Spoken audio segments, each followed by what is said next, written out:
I'm going to ask you another one of those questions that I'm sure is impossible to answer, but accomplishments. What do you feel is the most important accomplishment of your tenure? Again, that's really hard because, I mean, there have been a few that I at least had some part in. I might say that the connectedness of our students to the world in several ways.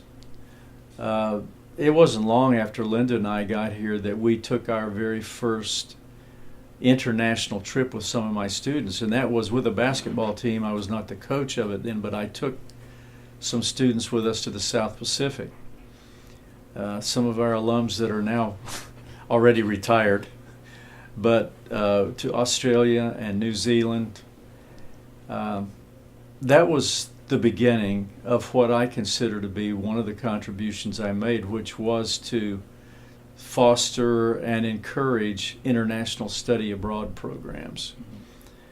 And we have, of course, students going on various types of international study programs, but we have the largest number right now that we have had since I've been here going on international mission trips.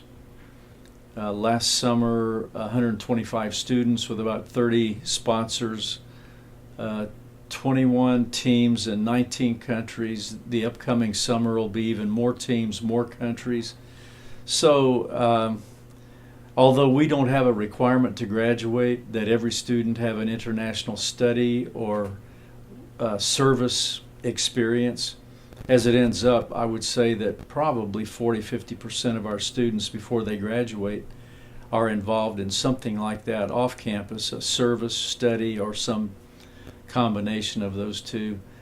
That may be the best thing that I can think of that's been a contribution to the campus. What was the birth? What was the origin of that being important to you? Why is that important to you? I think it was important because immediately after I graduated from college, I went on a 10-week, actually it was a sports evangelism trip with a basketball team to Asia. And I hadn't been out of the country before.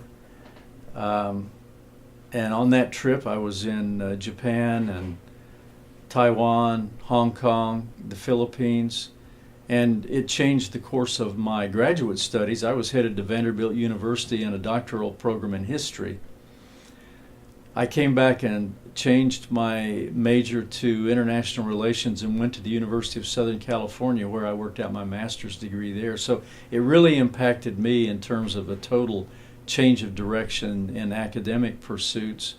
And I felt like that in many cases it's what happens to students when they're away from campus and away from the classroom that often is as impactful as what happens when they're on campus. So, and I'm having that verified right now.